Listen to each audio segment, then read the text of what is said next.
zahiri, ta inda zaka ga siffan mutum ga ta nan dai ita ce, amma zaka ga ta wani dan bangaren ya dan yi rawa haka hoton, ko kuma zaka ga cewa irin bai yi kusanci sosai ba, ko kuma ka ga dai kai ka san ai mutum yanzu kamar Malam Basheer Sharfadi, ga wanda isan shi in aka zo aka cire kansa aka dora wani zai yi dan gane, amma kuma dai barin da nika wannan tambaya kuma gare shi dan ya dan yi karin haske. Sai kin ga kin bada ansa.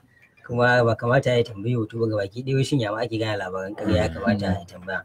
To gaskiya akwai abubuwa da yawa. Misali yanzu kawai in kawo Facebook sai ga za ga labari ko an kirkiro babu source, ba cewa ga daga inda aka samu labarin, yau ba majiya. To irin wannan kai tsaye kana ganin sa ka san labarin ƙarya ne, waye ya rawaito, kamar audio irin wanda ne muka ce ana yada a WhatsApp da makamantansu, abubuwa ne duka na ƙarya. Kamar da na kawo bidiyon da a zahiri gaskiya ne, amma ba lokacin yayi ba, nau'in na propaganda da ake hada irin wannan, ko kuma abin da ba a lokacin ya faru ba. To sai dai abin da zan yi magana shine wai ta yaya zaka magance waɗannan abubuwan na labaran ƙarya. A mataki na farko, a Facebook duk sanda ka ga wani labari na ƙarya da baka gamsu da shi ba, kai maza ba a liking ba a yin comment. Yanzu idan kai ka gani sai kai liking kana yi, ni za a nuna min ina cikin program ka taimaka min wajen ka tallata wannan labaran ƙarya. To dole ne a duk sanda ka ga wannan kada kai ɗaya daga ciki, kawai dan na gefe ka je ka fara korar wannan wanda ya kawo labarin daga cikin abokananka. Idan shafi ne ya kawo, ka cire wannan shafin kai unlike ɗinsa, ko mu ce kai moving ɗinsa. Ka kula da kyau kada ka yi liking duk wani shafi da ba ingantacce ba. Misali in ka binciken cewa Arewa Radio sai ga shafuka da dama, duba ga wanne ne suke activities ɗinsu a ciki, sai ka yi liking ɗinsa. Duk sanda ka ga wani ya yi sharing ɗin labari da kai baka gani ba, to ka san na bogi ne, shafin bogi ne. Yanzu misali ni Facebook ya bana gani, in dai na ga labarin ƙarya to wani ne ya sharing, saboda ban biyo waɗannan shafukan ba. Sannan akwai tsari na Facebook kamar tsari na C-First, shine wanda zaka zaɓa a zaɓi na farko wanda ka fi so. Misali ni na zaɓi wasu tashoshi haka na yaɗa labarai manya, sai na danna su a wannan tsarin. In ka shiga kan kowane account ka danna wajen follow zai baka dama kai C-First. In ka zaɓi wannan to su zaka fara ganin abin su. Idan kana da irin wannan kai lakin din manyan shafuka, to sai ka ta shiga ma irin wannan yan kuci kuma da ake ta labarai, ba za ma ka cika da su ba, iya waɗannan sai han kawai za ka gani. To matakin da ya kamata ka ɗauka idan ga labaran ƙarya shine ka danna alamar gefe, zai baka wurin da ake report ko ya ce ma give feedback, inda zaka shiga sai ka zaɓi cashin labaran ƙarya ne ko kuma a wani suke cin zarafi ko wani abu kamar haka. Idan da za ka yi wannan, ni ma na gani ba laikin da yau kamar na ƙara yaɗa ba, sai ne wannan wancan yayi, Facebook za su cire wannan labarin cikin gaggawa. Sannan mutanen mu su kula maganar da ya cewa ta ana satar account, kusan akwai abubuwan da ya kamata mutum ya kiyaye. Na farko dai yanzu ka sani yawancin matsalar da ake satar mutanen mu account lambar waya ce, password. Sannan abubuwan nan maguda biyu ne. Akwai na farko shine disable, Facebook su ga cewa ka aikata wani laifi su dakatar da account ɗinka. Na biyu kuma shine hacking. Mu kuma fi yawan mutanen mu an fi musu ma wannan na Facebook din akan hacking. To amma kawai tunda ba su fahimce shi ko su ce an musu hacking, wani sai ya gaya ma in ka zo sai ya gani. Su kuma wani suna da ka'idoji. Yanzu ka dauki hoton wani hatsari ya faru, ka dauka hoton jini, zaka daga wani hankali za su cire ma, ko kai wani zagi ya hoton ɗinka da sauran laifuka da ake aikata za su cire ka. Sai abin da ya shafi WhatsApp shi ma in kun duba da kyau labaran ƙarya sun yawa a WhatsApp, to har suna daukar yanzu a gidan radio ana ta bada tallakan cewa mutane su kula. Duk sakon da aka turo maka duba san akwai wanda suke rubuta forward cewa turo maka yayi shi wannan ba shine asalin mawallafin ba. To in dai kaga wannan kada ka yarda ka dauki wannan rubutun kai ma ka je ka yada shi. Idan link ne in suka fahimci maka gaskiya ne suna dora ja akan shi cewa wannan labarin na ƙarya ne. Sannan abu na biyu, ba kowane link ne in ganshi labari ne na gaskiya ba. Yanzu sai mutum ya kafa ma hudda, sai ka ce ya kama hudda, sai ya kama kawai wai ga labarin an sa link. Sawa a link ba shi ke nuna gaskiyar labari ba, domin ana iya sa ƙarya a link. Shi ma da ka bi duk shafin da yake ingantacce, ba kowanne ne kawai zai dora abu a link sai ka dauka ka yadda ba. Sannan a kula ka a turo masa ko a yi mamaki a ce dan Allah tura shi ka taya shi yadawa. Na san dukkanin kuna da labarin wanda suka ci sarka, muna ta bada wannan labarin har da mata aure, saboda kawai tana cikin group din WhatsApp an turo labari ta dauka ta wallafa. A nan satin ma na daurin garo akwai wanda ya je ga wata magana an kai shi kotu, shi ma an shiga. Ya da mutane su kiyaye da waɗannan abubuwa. To masha Allah, bari mu dan ƙara kuma mita 93.1 Arewa Radio. Hello, salamu alaikum. Wa alaikum salam. Musa ya ranci kofar na isa. To Musa muna jin ka. To game da kamar yanzu za ka ga a shafi na haka daga na hau kamar kowa safaka. To daga ban ankara ba za a ga wasu yanki sai ga irin hotuna marasa kyau. To shin wani hanyoyi zan ya kamata duk wannan hoton da aka turo min ya zama da ake ba zai shigo min ba. To madalla, mita 93.1 Arewa Radio. Assalamu alaikum. Wa alaikum salam. Malam Abba, barka da safiya. Barkanka. Mai magana Suleiman Magaji Kafur daga jihar Katsina. To Malam Suleiman muna jin ka. Malam Abba, ni dan shawara zan bada akan ainihin matasa zaka ga masu yada kanzan kuregi a yanar gizo-gizo.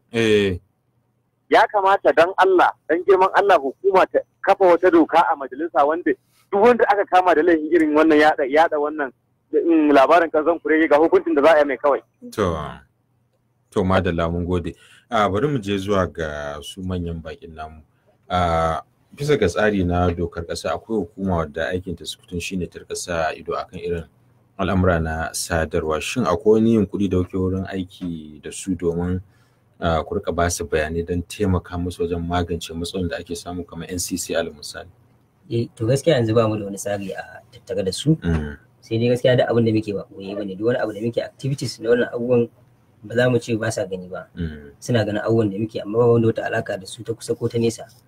Kuma muna ganin abubuwan da suke, sai dai muna fatan a samu sauyi. Akwai gyararrakin da ya kamata a kawo musamman a wannan sabga ta social media, wanda kuma insha Allah in da muka ci gudan mu za mu bada insha Allah. Akwai wannan da ya tambaye cewa WhatsApp mutum yana zaka ta ganin hotuna, sai ga mutumin kirki amma kana buɗe shi daga hotuna wanda ba su kamata ba saboda WhatsApp. To su masu shafukan nan daman ba da kaska yi shi ba. A gurguje ka shiga cikin setting na WhatsApp ɗinka akwai wajen data. Idan ka shiga zai baka dama ka kashe cewa ba ka so da an tuma hoto ya zo kan wayar ka sai in ka danna. Kuma dama shi sa muka ce a farko ba matsalar shi ne mutanen ba su fahimci ake amfani da su, da sun fahimta duk ba za ta kai ga haka ba. To kamar dai ni yanda aiki na yake shine jami'ar kula da kafafen yada sadarwa ta bangaren mata.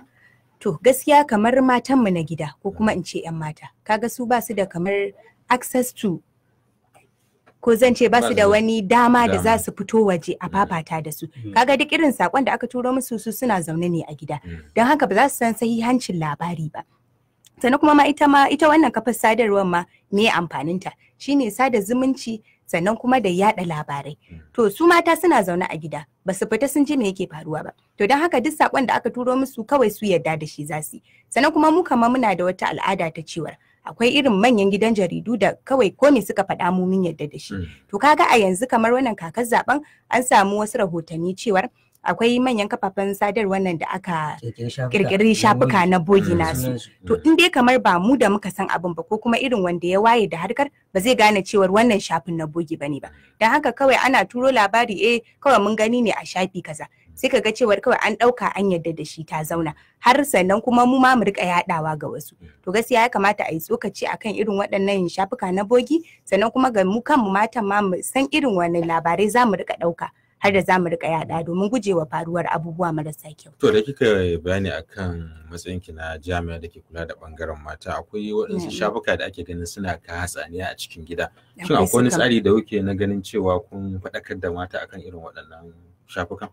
Sosai akwai sukan, saboda akwai kamar a misali sai kaga kawai yanzu kamar a shafin WhatsApp kawai sai kaga an turo maka wani shafi haka da zaka ga cewar ka shiga ciki kamar group ne haka, kuma bacin kai baka san ma waye ma wannan wanda ya turo maka da wannan group ba. To gaskiya muna faɗakarwa cewar in dai har baka da wata number ta mutum da ka sani da isa kaka a cikin wannan group, to kawai ka yi unfollowing wannan group din, saboda ba ma ka san me a ciki ba. Dan akwai wasu shafuka da zaka ga na batanci ne ma, ko kuma kaga kamar mata aure yanzu kawai an saka ta a group da yake da maza a ciki, kaga wa'anda ba muharramanta ba. To gaskiya muna dan faɗakarwa akan cewar in dai ma shi wannan group din baka san waye ba, ko kuma baka san su members din bi ma'ana mutanen da suke cikin group din ba, to gaskiya kar ka karbi wannan, dan baka san wani harƙallan ne ma a ciki ba. To madalla, me sauro kada ka shafa muna tattaunawa ne kai a cikin wannan fili na daka da waje tare da manyan baki daga cibiyar bincike da wayar da kan al'umma akan yanar gizo intanet ta sharfadi.com da suka hada da shi Basheer Sharfadi da Comr Aliyu Samba da kuma Hidaya Ahmad. Kuma da ka sani a koda yaushe zaka yi shiga domin tofa albarkacin bakin ka. Bar mu leka zuwa ga shafinmu na Facebook da ma mu ji ra'ayi. Zan fara da sakon da ya fito daga wurin Alhassan yake cewa assalam, ina manyan baki barka da zuwa, kuma gaskiya muna jin daɗin wannan faɗakarwar da kuke mana, amma tambaya ta ga manyan baki ta ce to wace hanya ya kamata mu bi domin magance irin wannan matsalolin. Yayin da sakon na gaba yake cewa assalam, sunana Mustapha Suleiman, kuma ni gaskiya shawara zan bada, domin ni a gani na ya kamata mutane suna da laifi, shin menene ma ribar ka rika yin amfani da pejin wani? Ya kamata mu yi wa kanmu adalci. Akwai kuma sako na gaba yake cewa assalam, sunana Suleiman Tijjani Idris, ina manyan baki barka da zuwa, dan Allah ina so a ƙara ji hankalin masu yada labaran ƙarya a shafi, musamman ma shafin Facebook, kuma musamman ma akan batu na siyasa. Allah da ya taimaka. Sai kuma sako na gaba yake cewa assalam, ina manyan baki barka da zuwa, sunana Shazali Muhammad, kuma tambaya ta ce to shin zuwan yanar gizo ya sanya wa ɗalibai lalaci a wurin binciken littattafai, ko kuwa ya kuke ganin wannan al'amari? Wannan ci gaba ne. To, ko ba haka ba. Ci gaba ne. Ci gaba ne. Me yasa ka ce ci gaba ne? abin da sai sun wahala sosai wajen yin sa, yanzu an sauka musu sun samu damar ƙara amfani da lokacin da su fada yin tunanin su. Amma shi suna ma amfani da shi wurin abin da ya shi ne matsalar dama amma anan gaskiya akwai sakaci daga makarantun yanzu misali a turai duk wani bincike da suka yi shi wanda zai zo shekara 100 nan gaba zai same shi ba tare da ya sake shan wahala bincike ba, amma yanzu kafin makarantun mu zaka samu mafi yawa. To mu muna fama da lantarki na zancen wani internet. Akwai jami'o'i, akwai irin su polytechnic da kwalejoji, amma zaka samu mutane sun yi bincike, sun yi dogon nazari a kai. Amma wallahi abin da yake tashi da ba adana shi a yanar gizo, wanda sun adana su kansu za su dinga amfana ta wani bangaren, sannan bayan wani lokacin mutane za su amfana da shi. Abinda dan karin bayani akan maganar da Hidaya ce, ba a aminta akan abin da shafi labaran karya. Za ka yi mamaki ga mutumin da zai turo ma labari wanda na ƙarya ne mai bishi bai gane ba, da haka babu aminci a wajen maganar labaran ƙarya. Misali nan da ake yin wannan zaben na gwamna a Kano, akwai wani abu da na kula, ina da manya daga bangarorin jam'iyyun nan guda biyu a cikin abokai na Facebook, kowanne abin da yake ka sakamako su ne akan gaba, kowanne jam'iyyar sai ina wurin sai in ga shine akan gaba, kowanne ma'ana yana kare ra'ayin kowanne ko ta gwamna sai ga jam'iyyar sai akan gaba. In ka bude wannan to masu bin wanda sai dauka ta in aka faɗi sakamakon zabe aka ce ba su ci ba sai su ga cewa fa an murde musu daga abin da suke gani, kuma wallahi manyan mutane haka a wancan bangaren shi ma sai ga kowanne jam'iyyar su take ganga. Masu ƙananan jam'iyyu ne ko suke jin tsoron Allah ba sa shiga ai waɗannan abubuwa ai wannan lokacin, kuma za ga sun dauko sakamakon shekaru 4 da suka wuce a zuwa maka sai sosai an yi wannan abubuwan. Ko misali zaben shugaban kasa a da shi a ranar zaben gwamnati ana yada wannan sakamakon, sannan banda ni ina jin haushin wani honorable ko dan mazabin mu ne sai in mazan jin hada sakamakon ce mu yi ma wannan ba da an ce ga sakamakon mazabawa ne, shi ma wannan yayi tasiri. Kai ba jami'in zabe ba ɗaya ba dan jarida ba, amma ga mutum ya dauko an samu jami'an zabe na sa kai a Facebook, to wannan sun bada sosai gudunmuwa za a ce wajen kawo irin waɗannan rahotannin a ranar zaɓe, wanda rahotannin tarzoma da aka dinga yaɗa da hotuna daga an ɗaura rahoton honorable wani an ce an shaƙe shi ko an daki wani kaza, abubuwa dai na ƙarya iri yanzu misali ko a yan kwanakin na akwai da muka yi dare aka dinga yaɗa sako a WhatsApp an canza kwamishinan yan sanda na Kano, aka dinga yaɗa wannan surutu, wani ma ya rantse ma don ni akwai wanda ya rantse mu nace mishi to dai ka bari kuma me za a gani a to ayan ka lura ma akwai wata kafar sadarwa da ta saka wannan, daga baya mutane suka dauki abin nan suka ji suka wallafa, to daga baya da muka duba sai muka ga wannan kafar sadarwar ta janye ma wannan labarin, wanda kaga su kuma mutanen da suka yada ba san cewa ta janye ba, kuma kaga su da wannan abin za su kafa hujja su ce shine. To wannan kafar sadarwar ma su ma suna dora labari, daga bayan suka gane sai hancin shi sai su zare shi, kai kuma ka dauka ka yada kaga baka san cewa sun zare wannan labari ba. Inda kuskuren yake ba zarewar kuma ya dace a yi ba kawai. A zare a bayan an zare kuma a sanar cewa wannan rahoton da aka bayar lokaci kaza kuskure ne, kuma ana neman afu akai. Sannan ya kai ga kan wani kuma ba zai kai ga kan shi ba, wani ba zai je ba. Sannan akwai wata matsala guda daya, hotunan da ake yadawa da sunan cewa ana rikici ko wani abu a wani yanki da ake zabi, magana ta gaskiya wasu mutum in kawo ma sai ga fim ne a cikin wani fim ne sai a yanko ko mutum yana kalla screenshot da wayarsa sai ya maza ya dora, ko kuma kawai a ɗauko wata tarzoma da ta faru ba ma a Najeriya ba, ko a Ghana ko a Comr ko a Chad ko a wata ƙasar ta yi daga cikin ƙasashen bakaken Afirka, sai a yaɗa da sunan cewa ga wani rikici ko wata hatsaniya tana faruwa. A wannan zaben da aka yi na yi aiki na INEC Media, kuma muna zaune a wata mazaɓa sai aka turo mana wani hoto, har da hoto mai motsi bidiyo na cewa ga wani ya shigo da mota a bayan motarsa akwai ballot paper. Sun turo wannan ne saboda mu yada a social media, kuma suka ba mu sunan wanda ya wannan abu. To sai muka kyan kai muka abin da ya dace na aikin jarida, muka muka gangara zuwa waccar mazabar dan mu je mu gane wa idan mu abin da ya faru. Da muka je sai muka tada mutane lami lafiya suna zaben su. Ka gani. Shi kuma wanda ake magana sama yana gida. An yi hakan ne ko don a yi batanci gare shi, kuma kuɗi aka biya mai yawa don a yaɗa wannan abun. To magana ta gaskiya irin wannan yana faruwa sosai a social media, kuma musamman shafuka ɗazu da muke magana sai a ga Arewa rediyo 1, 2, 3, 4. Wato su Facebook ba kamar Yahoo Mail bane ba ko kamar Gmail. Yanzu misali sai na buɗe Gmail da Samba Aliyu @yahoo.com. To duk duniya ba wanda sai bude email da wannan sunan ko Gmail da wannan sunan. An riga an gama da wannan sunan. Sai dan mutum zai ya ƙara wani abu da zai bambanta shi da nawa, ko namba ko digo ko kuma wani abu makamancin haka. To idan da a ce Facebook su ma za su irin wannan tsarin, na riga na bude shafi da sunana, to ni kaɗai nake da wannan sunan. Kamar yanzu shafi na Facebook, akwai sanda ni kaina sai da aka yi kirkiri shafi mai irin sunana da komai har da hoto na aka saka. Aka ranga ɗora wasu hotuna na ɓatanci da cin mutunci don kawai a ɓata min suna a social media. To wannan yakan faru. To da ce an ɗau irin wannan matakin a matakin farko da ba haka ba. To akwai wani abu guda ɗaya, matakin da ya kamata kowannen mai bi. Idan aka turo maka rahoto ko kuma ka ga wani ya ɗora wani labari ko ya ɗora wani hoto wanda ka tabbatar ba haka bane ba, to dan ka magance wannan abun abu uku ya kamata kai. Na farko kamar da malam Basheer ya faɗa kai reporting wannan account ɗin da ya turo wannan rahoto. Sannan na biyu idan page ne kai on following ɗinsa, idan following kake ko liking ka bin sa. Sannan idan friend ne daga cikin friend nake ka on friend din nasa ka blocking ɗinsa. Idan kai on friend din nasa ka blocking nasa ka rage mai tasiri. Idan da sakon sa yana zuwa mutum 500 yanzu zai koma zuwa mutum 200 la'alla ta kanka yake sa mutum 300.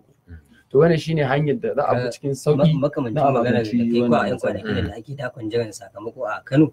Akwai randa wani ya tuba a wani gari na asabci a gashi ana rigima a wajen unguwa a Kano, ni kuma a lokacin ba ina wurin ko ba a gari sai na kira shi ba ma dan Kano bane, wani ta gaya masa. To irin waɗannan abubuwan duka suna faruwa, kai wani yanzu zai magana musamman ni babban tashin hankali yanzu waɗannan audiyon za su iya haifar da rikici a ƙarshen da duniya da an dakatar da wasu shafukan mana social media. To kamar yadda kuke wannan bayanin za a ga kamar ƙasar Sin akwai matakin da suka ɗauka wajen dakile da irin waɗannan matsaloli. Me zai hana mu a wannan ƙasa a samar da irin waɗannan dokokin? Ba ka ganin an samar da su. Aiwatar da su ba aiwatarwa ne. To me yasa ba aiwatarwa? Me yasa to? Gaskiya wannan sakaci ne na hukuma. Sannan akwai buƙatar su kansu al'ummar zamana an wayar da su akan waɗannan shafukan. Da mutanen mu yanda yan Kano muke da kasuwanci za su fahimci cewa za su iya mai da kasuwancin su ta hanyar social media da duk wannan zage-zagen addini. Daga sanda mutane san cewa akwai sana'ar da zai yi a social media ya samu 1000 kaza a wata. Wallahi ko nawa zaka bashi ba 1000 da yawa zai hauye zage-zage ba. Sannan kuma kaga mu ma matsalar akan mu take. Tunda yawanci manyan nan namu su ma fa suna bada kuɗi akan a yada labari wanda zai gamshe su. To kaga su ma fa sai sun dakile wannan fadabi a fata ba wa mutane kuɗi akan su yada labari wanda zai saka mutane su so su. To ta hanyar nan ma fa kaga sai an rage ta. Mu mutanen ma yanzu suke amfanar da shafukan amma su ba su amfanuwa da shafukan. Da ni babban maganin waɗannan abubuwan da nake gani tunda har gwamnati yanzu ta lalace ta gaza tunda ba wanda mataki ya dauka kwakwara akan waɗannan abubuwan ba. An kaga an kama mutum akan social media sai ya taɓa wani babba, amma idan ya ci zarafin wani kowa ya zagi iyayenka yanzu an zagi banza ba abin da ake yi. Amma sai idan wani ne haka fitacce aka ce an taba sai ga ana nema a ɗauki mataki. To inda a ce matasan mu nan da suke waɗannan abubuwan ake gansa a social media me kwan su dinga liƙe wani ɗan sai ya ce ya musu SA na social media a lokacin gama ko na shi kenan 20,000 duk wata wanda wannan ba zai kashe musu wata buƙatar ba ma. Sun samu a ce a samu horo na musamman akan waɗannan abubuwan. Misali idan ni ina sayar da tukunkuna ne ko takalma to kullum ina samun mutane 5 suna siya, sai in dinga amfani da wannan mabiyan da nake da su a shafin nan dinga tallata musu da in samu ƙarin ma siya. To in mutum ya fahimci wannan ko wata ina so ya zagi yan kaza ya san a cikin yan kaza na akwai masu yan kayansa ba zai ba. To waɗannan hanyoyin shine babban yanzu gaskiya abin da al'umma za su iya yi su ga sun magance da kansu, tunda gaskiya gwamnatin ta dan sanya akan wajen maganin waɗannan abubuwan da suke. To madalla bari mu leka zuwa ga sashi na talla da zamu da Allah da filin zai dora sai a dakace mu.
To madalla mai sauraro barkamu da dawa a cikin wannan fili na daga wajen da muke tattaunawa tare da manyan baki daga cibiyar bincike da wayar da kan al'umma akan yanar gizo ta sharfadi.com.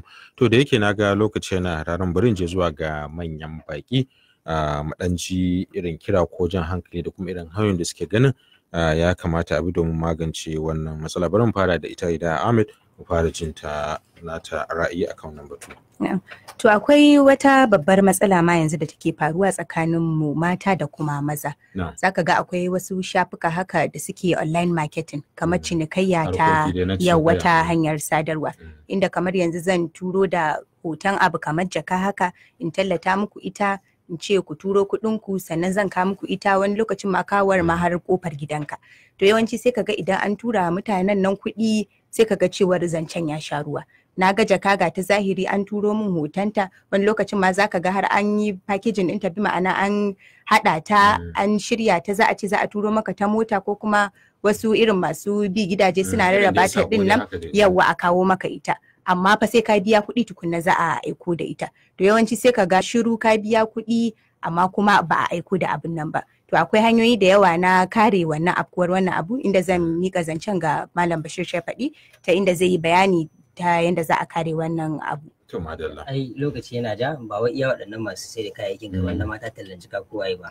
Yanzu akwai haka da inda fara zago sun yi, akwai sai a tuma link a ce kana shiga za a ba kuɗi. Wasu matan ake sace musu. Ko za ka ciwo ta gara fasa. Yawa. To ya kamata mutanen mu sani cewa duk shi san banza ko a ce kwaɗayi mabudin wahala. Gaskiya da kyau, kula da kyau, duk wanda ba gamsu da shi ba kada ka shiga wannan irin cinikayya. Sannan mafi yawa ma na yan damfara ne da ya suke da irin sakon da ake tura ta email a ce maka ga wani ya mutu ya bar dukiya kaza ka tsaya masa a ba kuɗi. To mafi yawa su ne zaka an ce in ka kama mutum kaza kana da kaza. Hanyoyin da suke bi shine yanzu idan kai rijista, ni yanzu ne rijista sai su bani misali 10,000 suke yawa, to za su bani a mataki na farko. Idan suka bani ko sai in dage in ta gaito abokaina, kai ka san ni sai na ce ma an bani, za ka kawai ka gamsu, kai ma sai ka gaito wasu, kuna sa 1,000 sai su haɗa kamar mutum 100 daga nan sai su nome ku. Haka suke yin waɗannan abubuwan sosai. Su kuma mutum masu cinikayya dole ba ka yi ciya ga baki ɗayansu haka suke ba, tunda yanzu musamman ana amfani da shi haka cinikayya, amma ga ta gaskiya akwai na bogi. To duk wanda ba gamsu da shi ba ko baka samu wani kamar recommending zamu ce akan sa ba, kada ka shiga wannan harka ta cinikayya akan shi. To masha Allah. To ni kuma ta fuskar da zan yi magana akan magana batanci.